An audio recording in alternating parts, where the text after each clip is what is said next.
La cadena Democracia presenta Controversia. Pero estamos retomando con fuerza, cumpliendo las metas previstas. Hay que actuar con la fuerza que se necesita. Controversia. Sería un subsidio directo al consumidor. Una zona de seguridad del Estado. Controversia.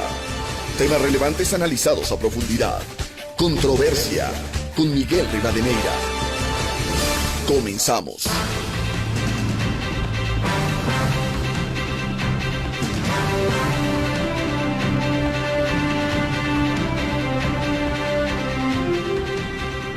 Un saludo cordial a los seguidores en Exa y Democracia TV, del programa Controversia en Escena.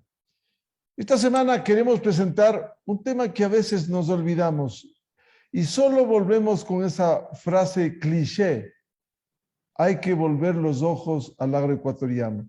Sabemos la enorme riqueza que tenemos en el suelo. Sin embargo, no hemos sabido aprovechar esas grandes oportunidades, más allá de los avances que hay que reconocer que ha habido. Generar riqueza, generar producción, productividad.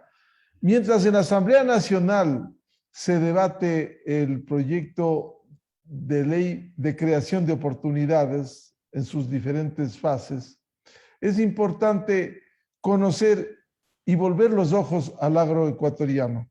Por ello, quiero dar la cordial bienvenida en este programa a Rodrigo Gómez de la Torre, presidente de la Cámara de Agricultura de la Primera Zona, Clever Sigüenza, agricultor y expresidente de la Cámara de Agricultura de la Segunda Zona, y a la economista María Herrera, académica y catedrática universitaria.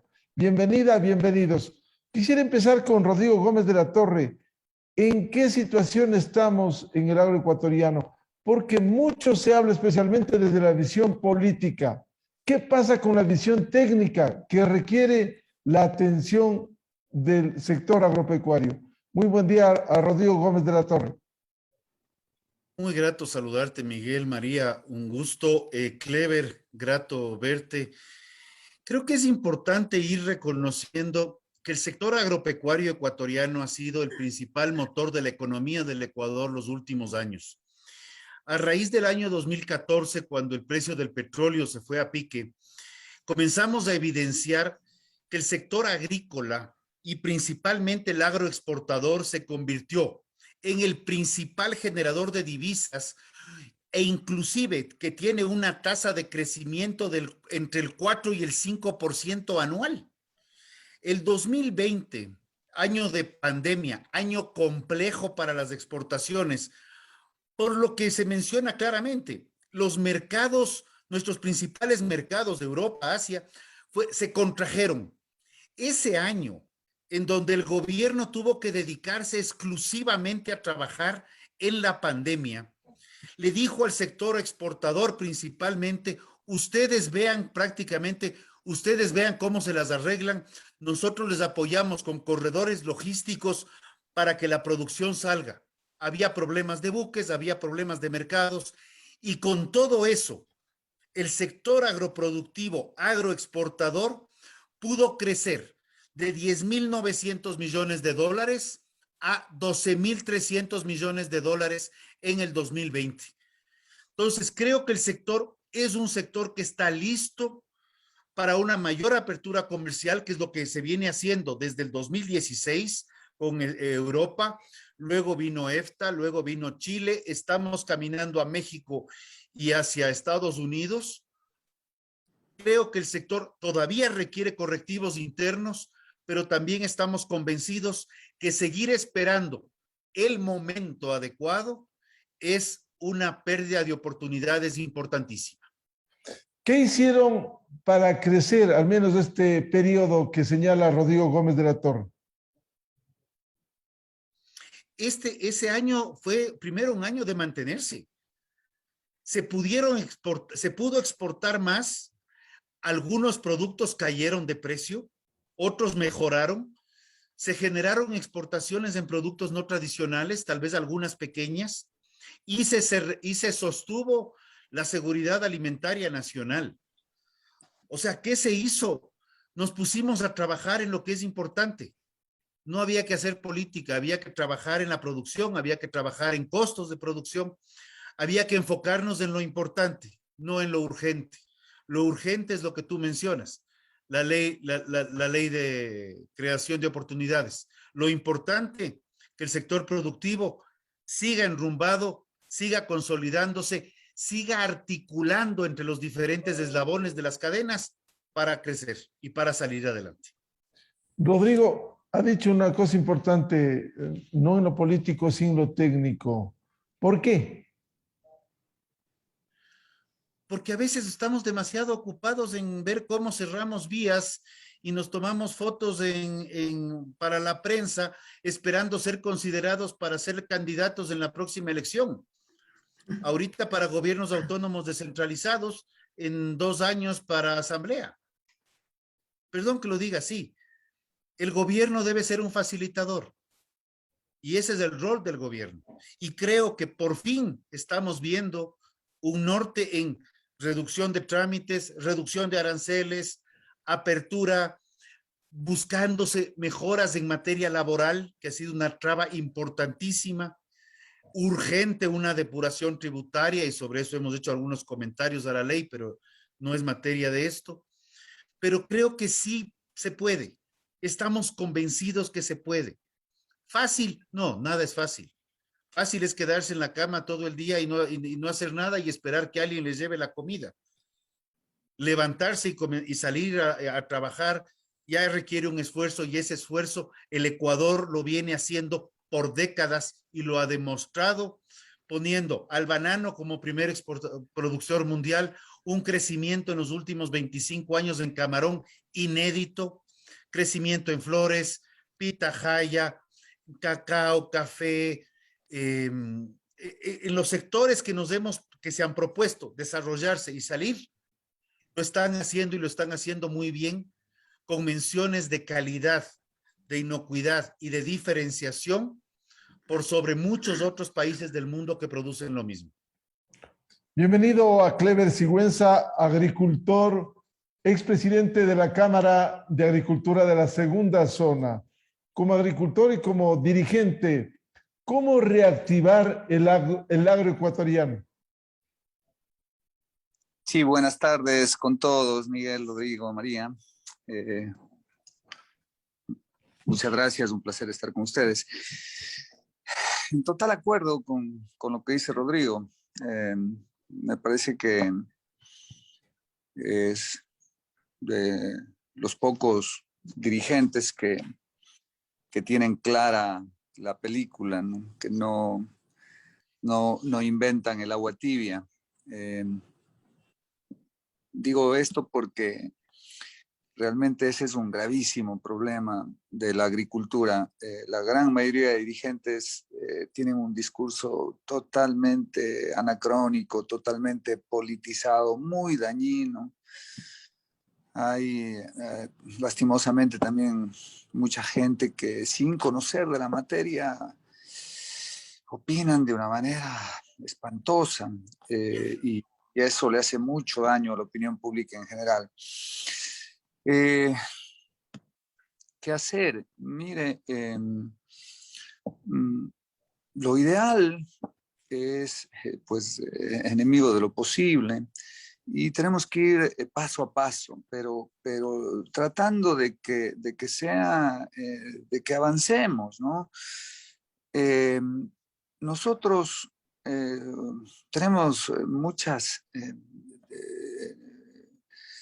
dificultades productivas que limitan el enorme potencial que, como bien ha señalado Rodrigo, tenemos. Es decir, hemos crecido a pesar de eso, pero dada la realidad competitiva mundial y la rigidez de nuestra moneda, que dicho sea de paso, es una, más bien tiene muchos más factores positivos que negativos. Es decir, el sistema monetario nuestro es muy útil para lograr competitividad, fundamentalmente porque le permite estimar en el largo plazo, hacer proyecciones de largo plazo, porque el factor inflación ya no es un determinante, hay como proyectarse en el largo plazo, que es fundamental para nuestros negocios. Entonces, decía que tenemos muchísimas limitaciones. Y corregirlas todas de golpe es muy difícil, ¿no? Por eso tenemos que ir avanzando, por ejemplo, en el tema laboral. El asunto laboral no se trata de precarizar el trabajo, no se trata de quitar derechos obtenidos, se trata de acoplarse a una realidad actual que no es posible no poder mirarla, ¿no? Con modalidades de trabajo totalmente diferentes, con cosas como la jubilación patronal, que como un buen lector del panorama puede colegir, es de juicio al final al trabajador.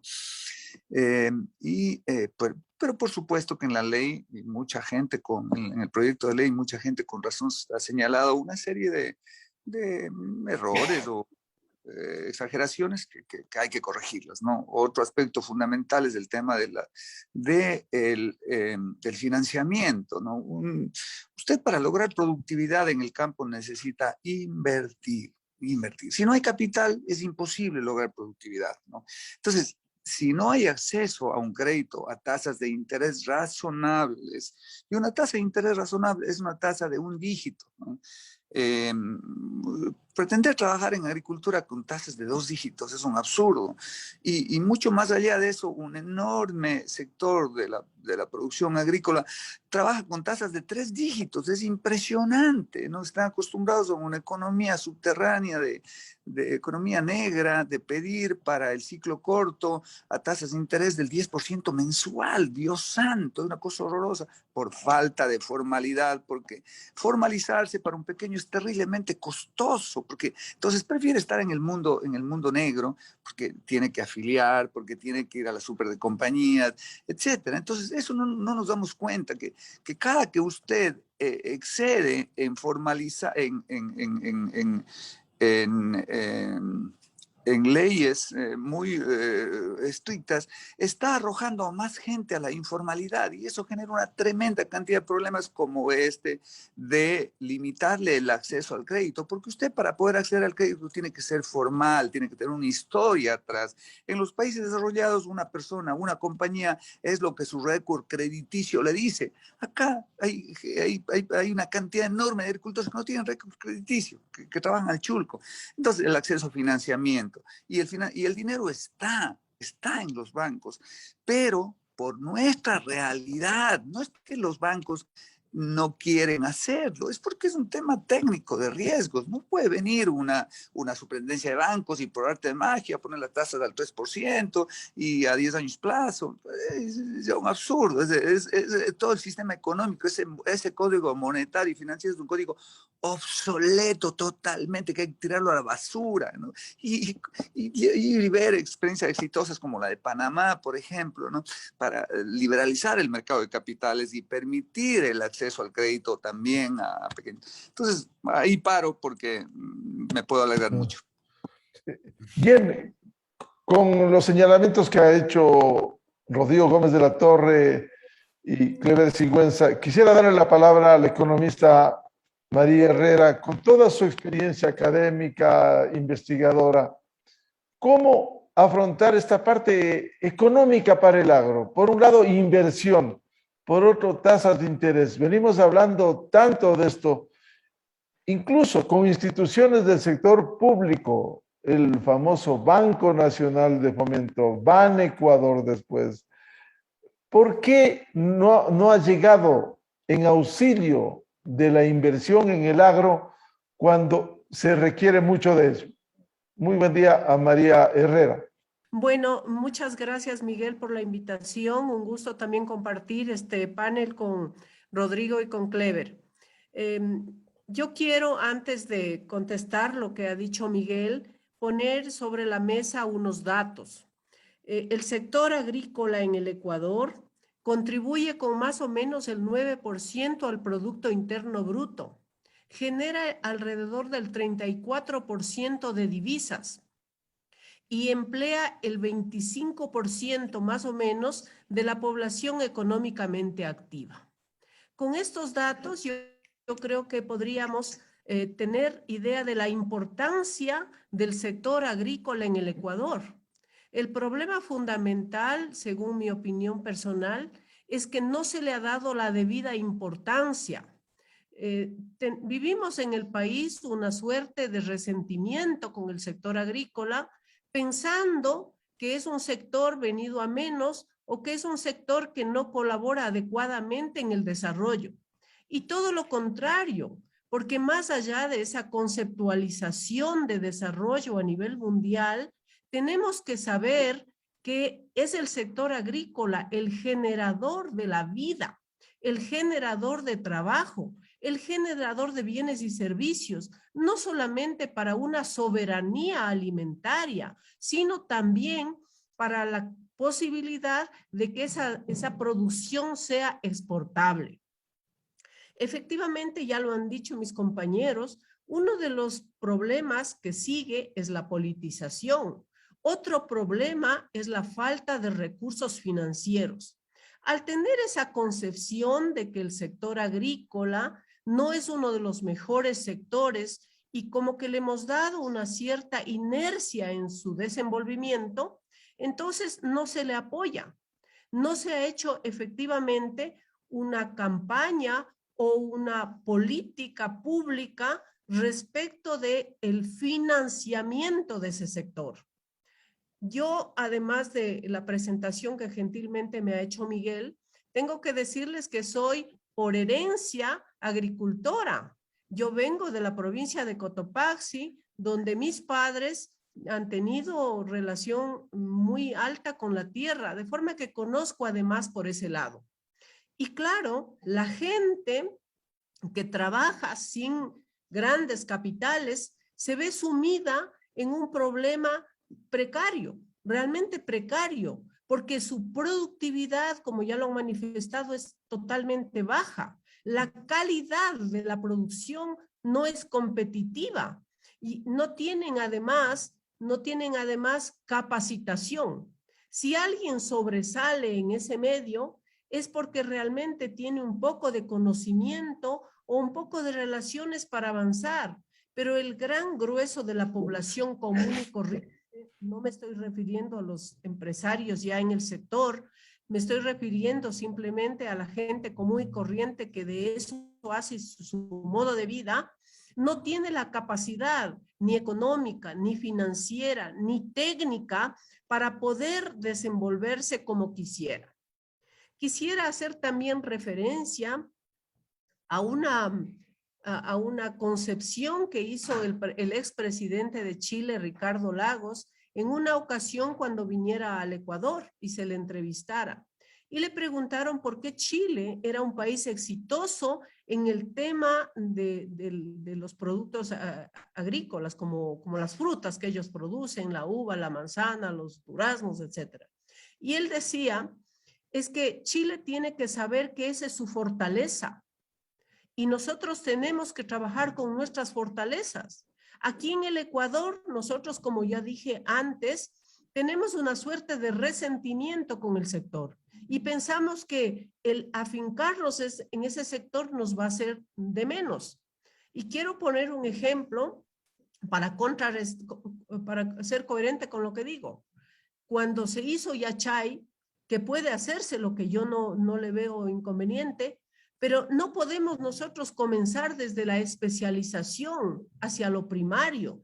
Todo lo contrario, tenemos, y por eso referenciaba a Ricardo Lagos, tenemos que comenzar desde el sector agrícola, una fortaleza nuestra, pero ese sector tiene que ser reivindicado, ese sector tiene que ser apoyado, tiene que haber política pública, tiene que haber apoyo en el financiamiento, tiene que haber apoyo en la capacitación. ¿Cómo nos quejamos, Miguel y compañeros, de la migración del campo a la ciudad? Pero por favor, yo también quisiera migrar del campo a la ciudad si no tengo las condiciones mínimas para quedarme en el campo? Entonces, ¿cómo renegamos de una situación cuando no hemos sabido dar los beneficios, o más que beneficios, por lo menos una vida digna a quienes trabajan la tierra y a quienes producen para beneficio de todos, de la mayoría del país? Y como ya hemos visto, no solamente a nivel nacional, sino también a nivel internacional. Economista María Herrera, ¿por qué no se invierte más en el agro? ¿Por qué no se logra bajar sustancialmente las tasas de interés? Como decía Cleber Sigüenza, tasas de 2 dígitos y peor de 3 dígitos en el Chulco, en dolarización. Realmente esto no es un incentivo. ¿Cómo lograr bajar? Digo, incluso las instituciones financieras, siempre cuento un hecho que le escuché al premio Nobel Muhammad Yunus en Bangladesh. Él creó el Banco de la Aldea, y en donde tenían acceso a bajas tasas de interés en el campo para lograr impulsar al agro. Bueno, gracias por la referencia. Mohamed Yunus fue el creador o el fortalecedor de la microempresa. Y nuestros campesinos son microempresarios. Ellos producen no a nivel grande, sino a nivel pequeño. Yo creo que es precisamente el hecho de que no hemos abordado la problemática del sector agropecuario lo que nos ha llevado a estas consecuencias. Si un productor agropecuario pequeño produce, no tiene ganancia. La ganancia es mínima, porque si se endeuda en el banco a las tasas que ya estamos diciendo de la microempresa, que como ha dicho Cleber, son a veces de 3 cifras, ¿cómo va a ganar? Sabemos también que para esos comerciantes no tiene acceso a todos esos beneficios y se convierte en un círculo vicioso donde no puede seguir adelante. Yo creo que hoy, y en temas solamente prácticos, yo creo que el gobierno del presidente Lasso, incluso una de las últimas noticias, ha mencionado que podría haber una alianza entre la Corporación Financiera Nacional y Ban Ecuador o Banco Nacional de Fomento.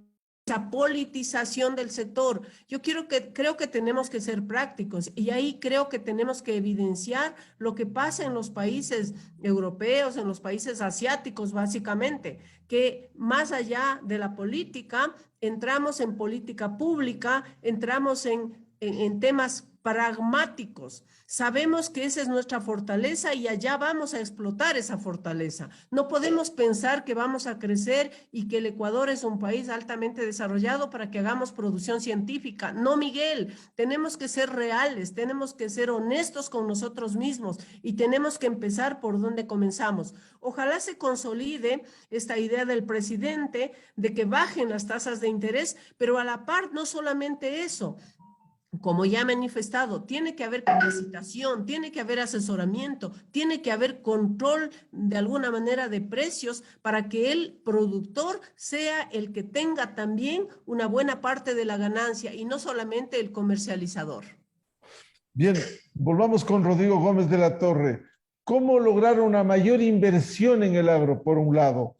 Y por otro, bajar las tasas de interés. De esto venimos hablando, ¿cuánto tiempo? Décadas, Miguel. Venimos hablando décadas, pero quiero plantearles una visión distinta. ¿Por qué no dejamos de pensar en un eslabón y comenzamos a pensar en cadena? Cuando hablamos del agro, las cifras que nos da María son absolutamente lógicas y coherentes.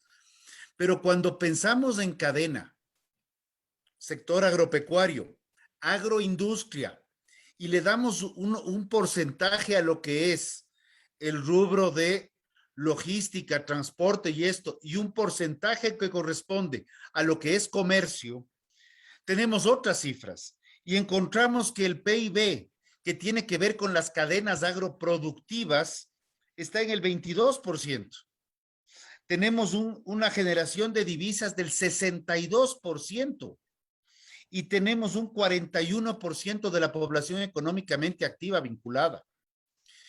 Cuando comenzamos a ver en cadena, comenzamos a trabajar en lo que es valor compartido, en donde las industrias, los productores trabajan de la mano y en función de los requerimientos del consumidor y las nuevas exigencias del consumidor. El consumidor, lamentablemente lo digo, en los últimos 20 años ha cambiado muchísimo y en la pandemia nos dio 10 vueltas nuevas. Las tendencias de consumo se siguen modificando y si no comenzamos a entender las nuevas tendencias de consumo, mal podemos ver qué es lo que está produciendo la industria o procesando la industria para coordinar con lo que produce el productor primario. Ese es un trabajo articulado, viéndolo desde una visión empresa ancla. Demos la vuelta a la tortilla. El Ecuador poco se caracteriza por tener cooperativas agroproductivas, porque inclusive hay una ley que hasta las prohíbe, integradas. Pero ¿cómo se han desarrollado el agro en un país como Chile, un país como Nueva Zelanda o Europa, Francia, España y otros países?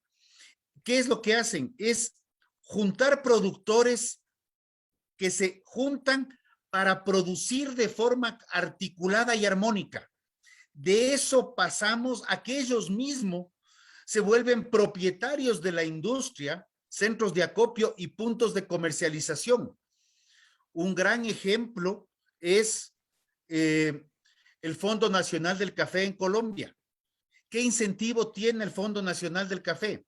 Todos los productores de café están vinculados y todos aportan a este Fondo Nacional del Café, que lo recoge el gobierno nacional colombiano y suscribe un contrato con el fondo por 10 años. Esto se renueva cada 10 años.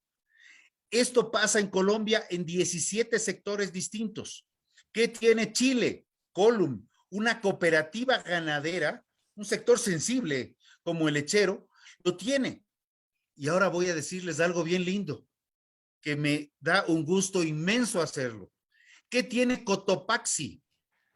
Cotopaxi tiene la Asociación Sierra Nevada, que está ahorita justamente como asociación, productores, centro de acopio, ya están pensando en dar el salto a tener la industria. Un aplauso. Eso depende de algo que parecería que es complicadísimo a veces. Primero, no tiene política. Segundo, tiene la voluntad de los productores de trabajar de manera articulada y conjunta. También hay los otros que están más interesados en ver cómo generan conflicto, pero de esos dejémosles a un lado. Veamos los ejemplos nacionales productivos.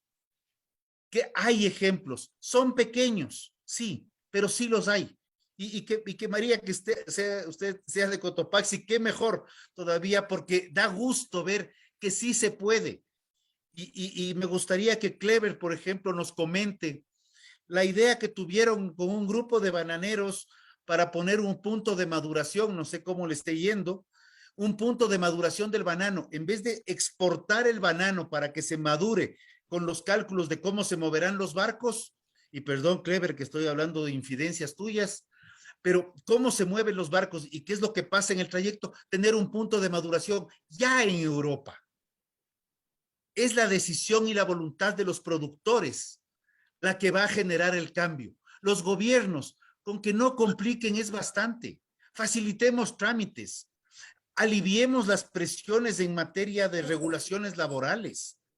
Y qué mejor, tengamos acuerdos claros para que no sean las decisiones de una entidad ecuatoriana, que se le ocurre un día una norma y al día siguiente se le ocurre otra, la que termina directa o indirectamente frenando el acuerdo comercial, porque solo con esto concluyo, un acuerdo comercial no es qué es lo que el Ecuador le va a vender al otro país.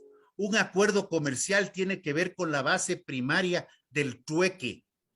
Un acuerdo comercial es intercambio de productos y no solamente lo que yo te vendo y tú cómprame y yo no te recibo nada. Estos avances que señala Rodrigo Gómez de la Torre, don Clever de Sigüenza, ¿cómo capitalizar, extender, cómo lograr fortalecer? ¿Cuáles son las prioridades que tienen ustedes hoy? Sí, con mucho gusto. A ver, quisiera antes referirme y a lo dicho por María, pues en general, en la parte de financiamiento, María, desde mi punto de vista, pues lo tiene clarísimo.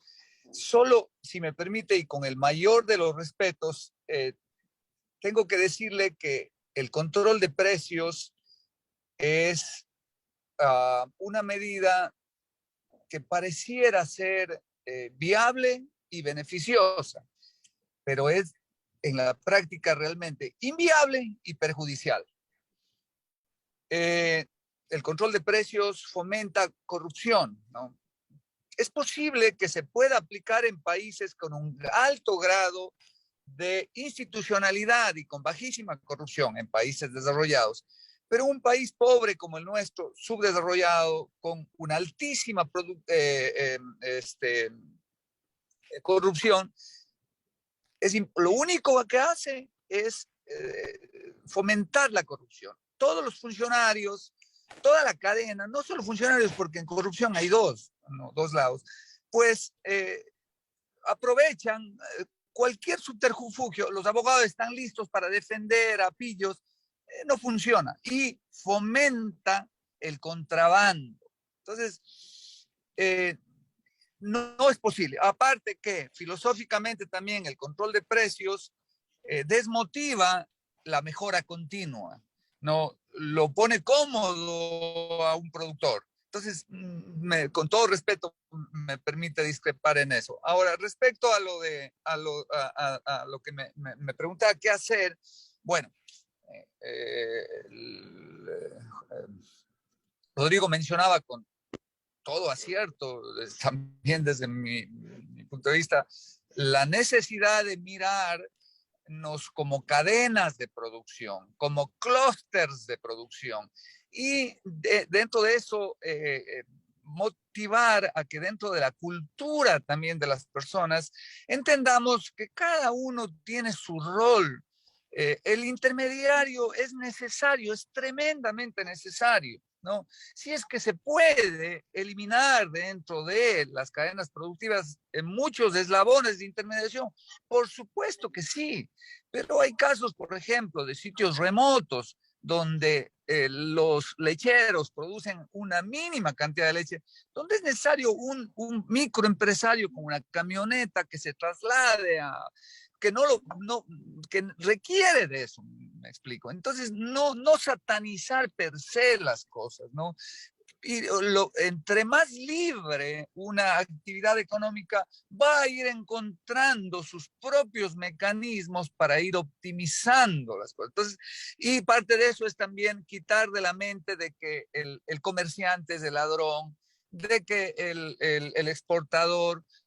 Nosotros en el clúster bananero llevamos ya 4 años y iniciamos a raíz de una recomendación del actual ministro de Comercio Exterior, Julio José Prado, profesor del IDE. Nosotros tuvimos una larga historia atrás de motivarle al IDE a desarrollar cursos gerenciales para el sector productivo bananero, cacaotero, camaronero, y ya van varias promociones, y dentro de eso salió la inquietud de formar un clúster. Ya llevamos 4 años, exitoso, hemos desactivado diferencias y nos hemos enfocado en las cosas que tenemos en común entre productores, exportadores, navieros, cartoneros, etcétera. Y de tal manera de que todo el ecosistema se vuelva virtuoso en beneficio del país. Hay que notar que cuando, de la misma manera que ustedes observan, por ejemplo, en una ciudad, que el lugar de las ferreterías se pone una, después al lado la otra, el lugar de las medicinas, después de una, al otro lado la otra.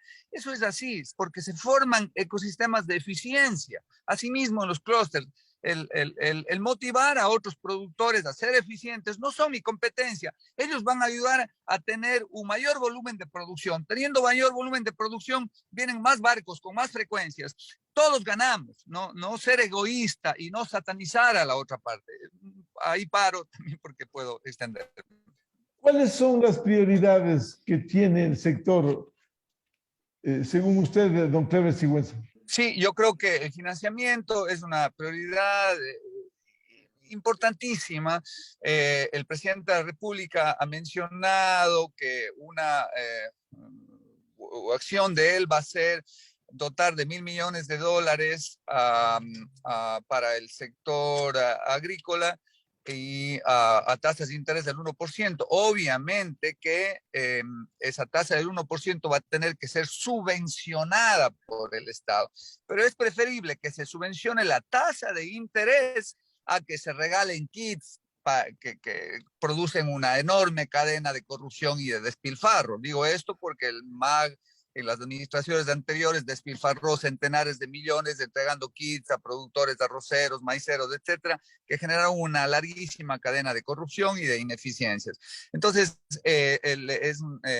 sería mucho más eficiente subvencionar la tasa de interés para entregar al 1%, ojalá 2 o 3%,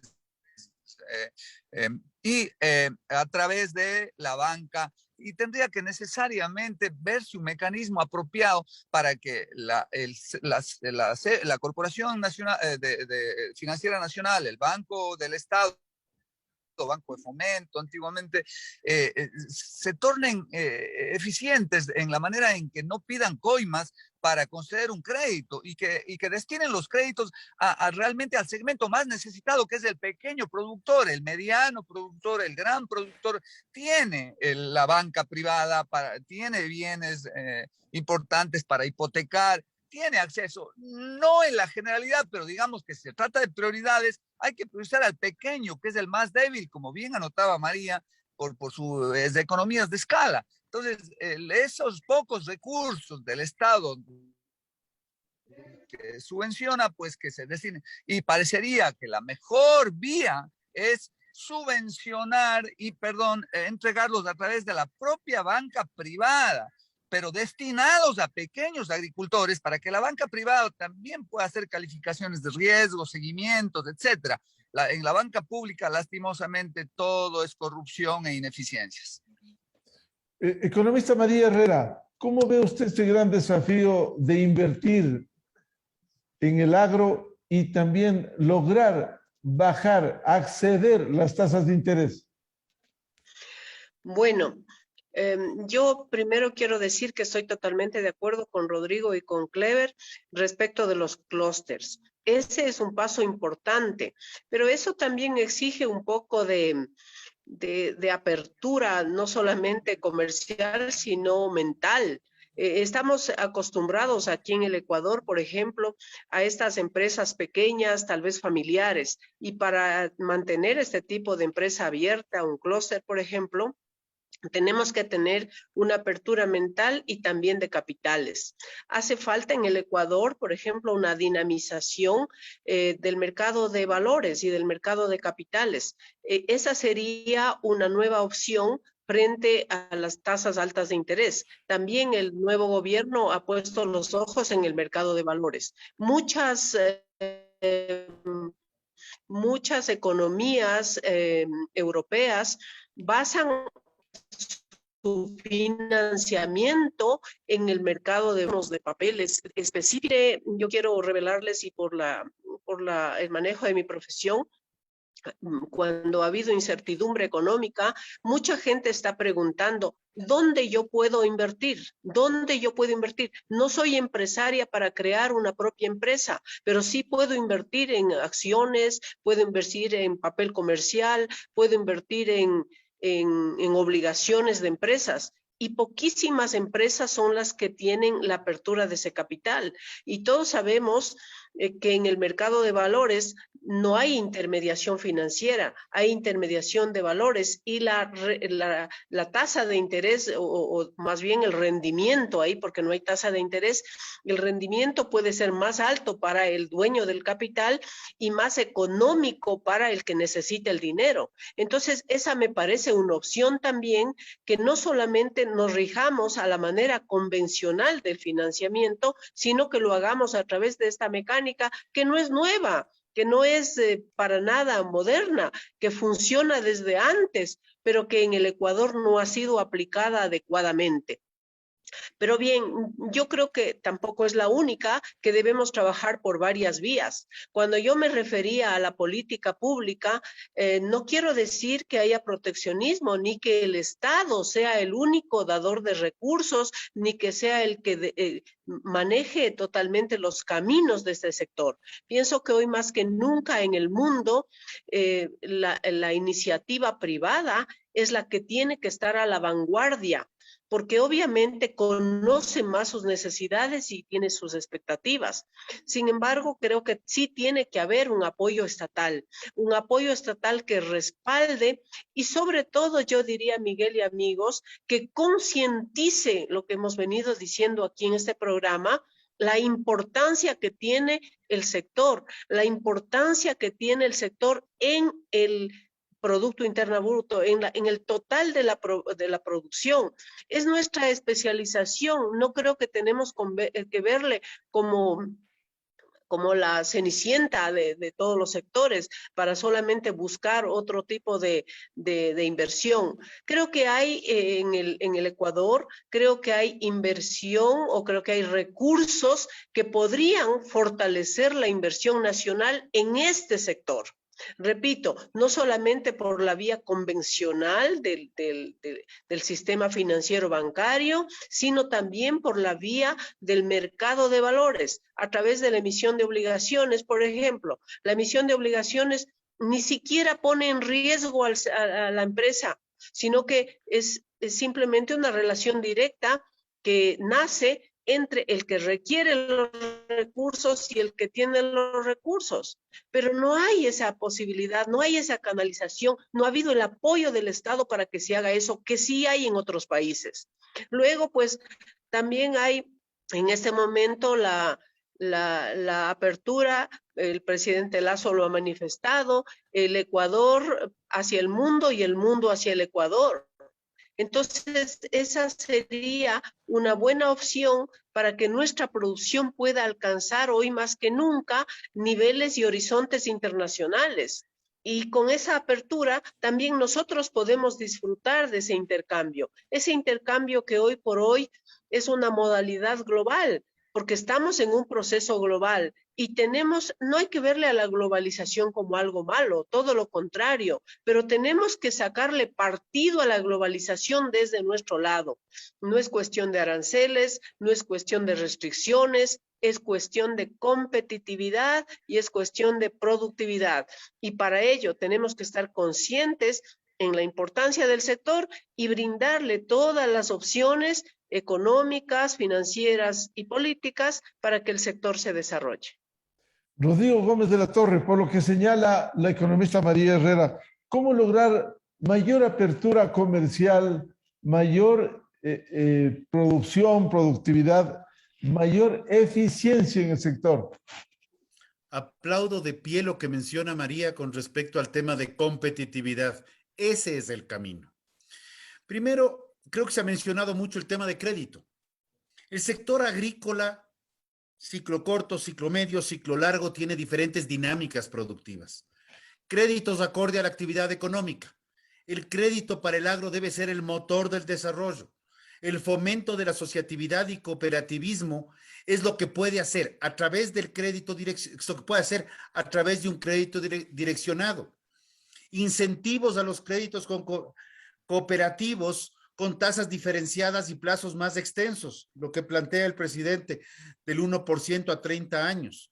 Créditos asociativos para procesos integradores de cadenas de valor, en donde el crédito no solamente sea un viabilizador de recursos, sino también sea la herramienta natural para consolidar cadenas de valor y pelear y combatir lo que menciona María también, la forma de pensar. A veces nos quedamos con el problema de que no es el momento, no es así como se debe hacer, y el individualismo, eso no construye soluciones. La otra alternativa que tiene Colombia, y le ha ido muy bien, con los fondos parafiscales, ya se planteó en su momento, fondos de desarrollo para las cadenas de valor. Entonces, una industria, el clúster bananero, armar un clúster lechero, ¿por qué no? un clúster de frutas y hortalizas o de hortalizas para la zona Sierra Centro. Creación de fondos privados, porque la Constitución prohíbe los fondos para fiscales. Creación de fondos privados para el desarrollo agroproductivo, donde se traslade la responsabilidad del Estado al sector privado para promoción, investigación, desarrollo, innovación, construcción de mercados y marca. Y esto, como somos a veces un poco complicados los productores, pues quienes aportemos a este fondo a estos fondos de cadenas de valor, denos un pequeño incentivo tributario, bájenos del 1% del impuesto a la renta, por ejemplo. Un ejemplo pequeño, pero generemos incentivos tributarios en donde el gobierno hace las veces de facilitador para solucionar problemas y no se mete a intervenir en lo que no le corresponde. La producción, la actividad productiva, sea en este caso agroproductiva, agroindustrial, comercio agropecuario, pues corresponde a los privados. Y donde nos puede ayudar es abriendo mercados. ¿Por qué? Porque si queremos innovar, si queremos crecer, si queremos ser más productivos, bajar costos de producción, necesitamos más gente que compre nuestros productos. Porque si producimos 6 millones de litros de leche y en el Ecuador el consumo está en 90 litros de habitante año y queremos subirle, pues nos va a faltar leche. Pero si no están consumiendo, vendamos más hacia afuera. Cuando más gente consume leche, la industria se ve, digamos, obligada a comprar más leche y procesar más leche. Y el productor que está con baja productividad se ve obligado a mejorar porque la industria le está picando y le dice, ve viejo, necesito que me produzcas más, con calidad, eso no es negociable, con calidad y con inocuidad. Pero la articulación es esta, no es una articulación de solamente decir, vamos a enfocarnos en mejorar la productividad de un sector. Si no vemos quién va a procesar ese producto y quién lo va a consumir al final, lo que generamos es una distorsión de mercado, en donde hay un exceso de producción que no se puede comercializar y vienen los problemas de que cerramos la vía por el arroz, cerramos la vía por el maíz, que cerramos la vía y protestamos por la leche, y no funciona así. Fomentemos el consumo, eduquemos en consumo, y para no irnos muy lejos y concluir, ¿qué es lo que hizo Perú? Perú comenzó informándole al mundo, no a los peruanos, informándole al mundo las maravillas culinarias de la quinoa. Y a través de la promoción de la quinoa, con un libro que se distribuyó digitalmente en el año 2013 al mundo entero, desde el mismo gobierno peruano, con más de 400 recetas de quinoa, el Perú se convirtió en un gran exportador de quinoa. Nosotros nos dedicamos a sembrar quinoa sin ver a quién venderle y terminamos con las bodegas del INIAP aquí en Santa Catalina, en Quito, o en Villa Mejía, saturados de semilla de quinoa sin que nadie sepa qué hacerse, con un producto tan rico, tan nutritivo y tan apetecido en el mercado mundial como es la quinoa. Bueno, eso forma parte, Rodrigo, de una planificación, de mirar al agro no mañana, sino pasado mañana, sino también al mediano plazo. Eso sale de la visión de volver la mirada al agro y comenzar a volver la mirada a la cadena agroproductiva, porque lamentablemente la historia lo ha demostrado. Cada vez que vuelven la mirada al agro, lo que se consigue es una nueva norma, un nuevo impuesto, una nueva regulación, una nueva traba. Un nuevo control. Para poner estos temas al agro, mejor no le veamos, dejémosle trabajar. Y como comencé diciendo, el año 2020 fue un año extremadamente complejo para el planeta, donde el Ecuador no estaba exonerado de tener los inconvenientes y las cadenas agroexportadoras pudieron hasta crecer cuando el gobierno les dijo, así en criollo, vean cholitos, vean cómo se organizan ustedes, ahí les dejo su problema, yo me dedico a la pandemia. Gran ejemplo de resultados positivos. Cleber Sigüenza, ¿cómo lograr mayor apertura comercial, mayor eficiencia y mayor productividad, que es tan fundamental? Sí, mire, es un conjunto de cosas. No es posible lograr resultados esperados con medidas aisladas. Sin embargo, es decir, se puede lograr, pero el avance va a ser muy lento, ¿no? Las reformas que está planteando el presidente van en ese camino. Seguramente hay excesos, seguramente hay errores, pero es indispensable, ¿no? Lo dicho por María, pues que el mercado de capitales sea un mercado moderno es fundamental. Y lastimosamente el Código Monetario no es que lo prohíbe, sino que lo limita, no lo fomenta. Es decir, ¿por qué no hay banca extranjera en el Ecuador? ¿No? ¿Por qué no funcionan bien las bolsas de productos? ¿No? Porque tenemos excesivas regulaciones, porque son regulaciones muy restrictivas. Entonces creo que un paso importantísimo es el acceso al crédito de forma particular para los pequeños productores. En ese sentido, ¿cómo lograr que se active el Estado y que mejore la eficiencia, don Cleber? Ese es un reto que yo también estoy optimista que este presidente lo va a lograr con el ejemplo, ¿no? El ejemplo de la vacunación pues nos llena de optimismo. Mire que con el mismo Ministerio de Salud, simplemente con un apropiado liderazgo, se logró. Y la clave estuvo en dos cosas, en hacer esta suerte de diplomacia de vacunas, es decir, hablar con Putin, hablar con el presidente de la China directamente. No, me comentaron una anécdota que el presidente Guillermo Lasso se fue a la casa del embajador chino. Él lo fue a visitar rebajándose de la majestad del presidente. No le importó.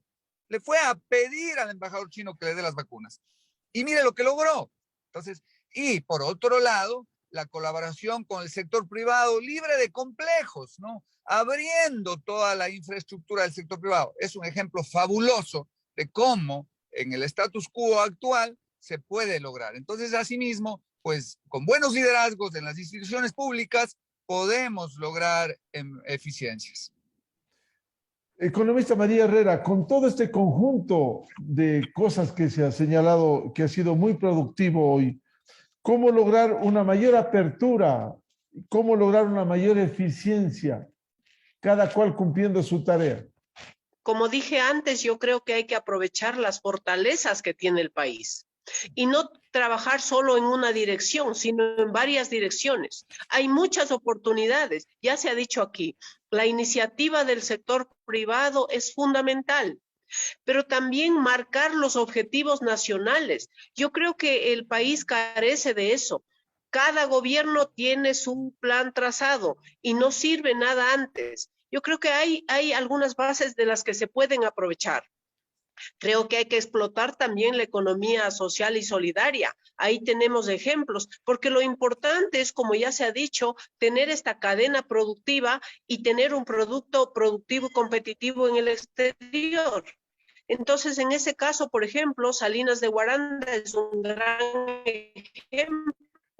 Su producción es, pero también en la capacitación ha habido financiamiento, ha habido preparación. Entonces, yo diría, no quedarnos en solamente esperando que me digan cómo hacer, que me digan qué hacer, sino que tomar la iniciativa y afrontar los obstáculos que existen.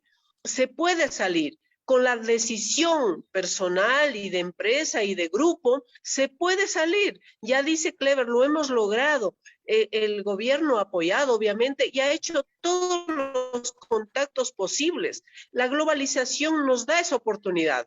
Hay mucha gente que estigmatiza la globalización, pero no es así. La globalización, si nosotros sabemos aprovecharle, sabemos sacarle partido, tiene que servirnos para que el Ecuador vaya hacia el mundo, para el Ecuador capte divisas del mundo, pero para eso tenemos que estar preparados. ¿Y cómo prepararnos de una mejor manera? Porque con esta dinámica tan cambiante, economista Herrera, obliga a ir mucho más rápido.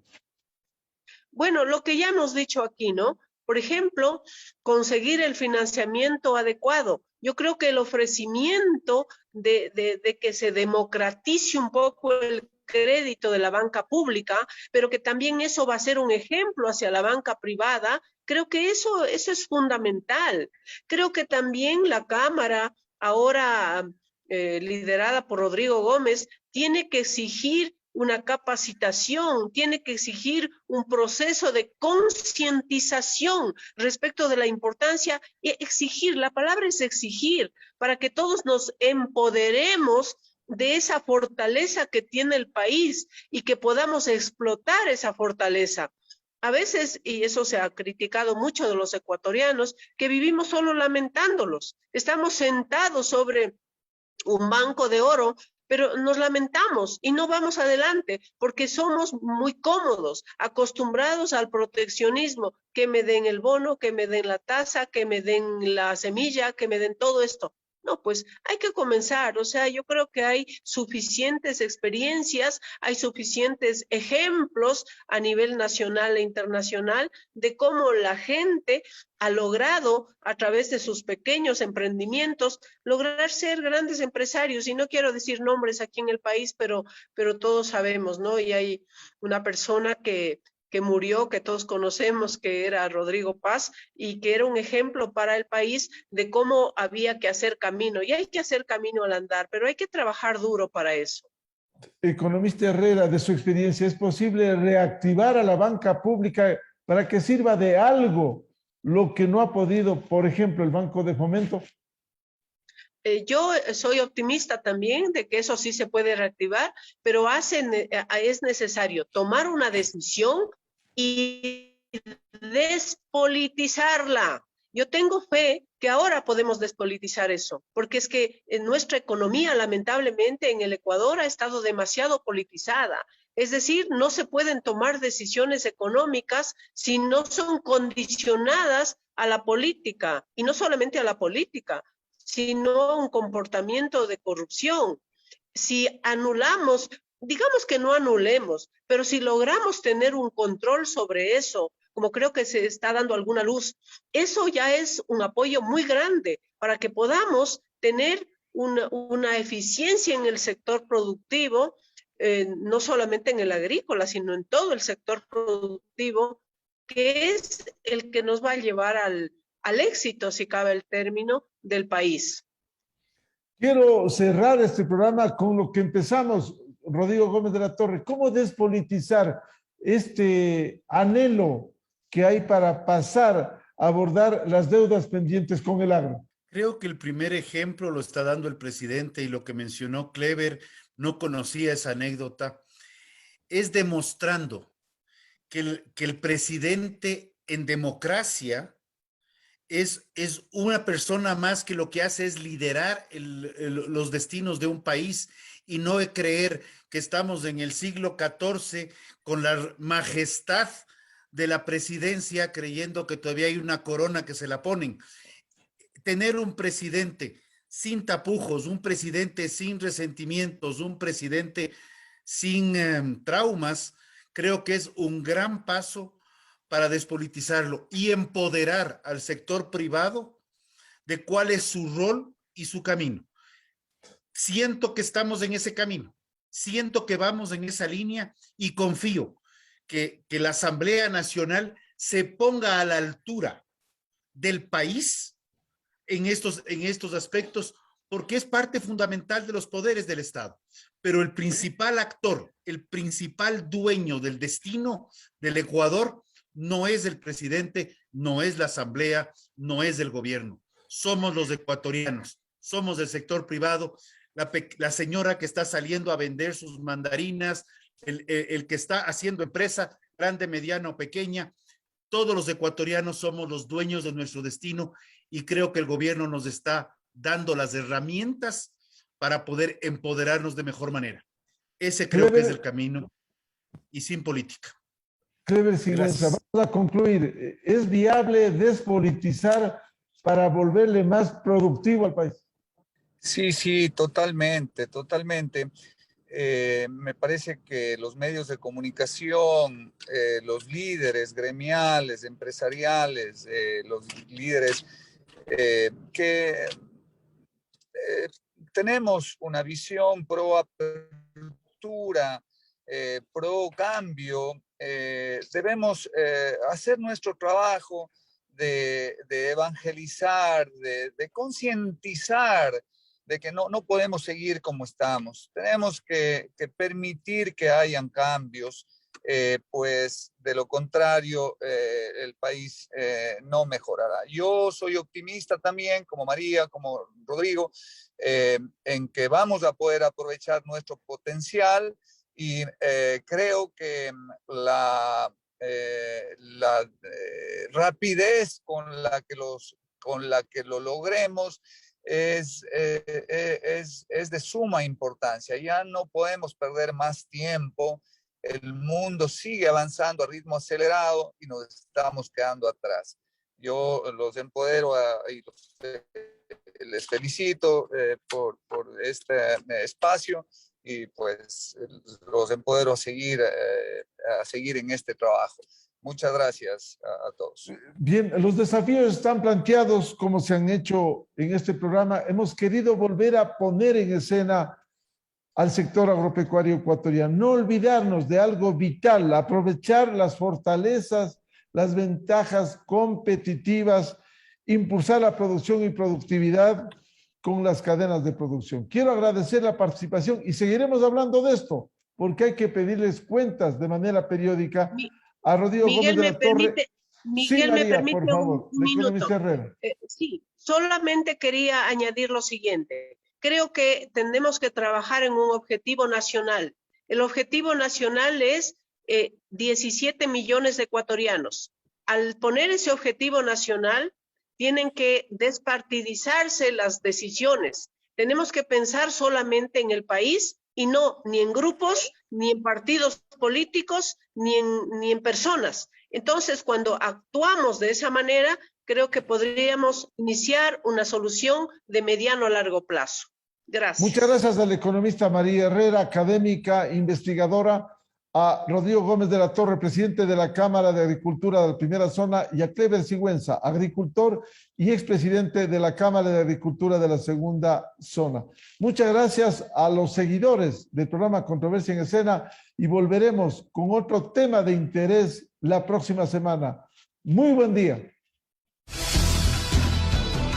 Esto fue Controversia, temas relevantes analizados a profundidad. Miguel Rivadeneira vuelve el próximo sábado.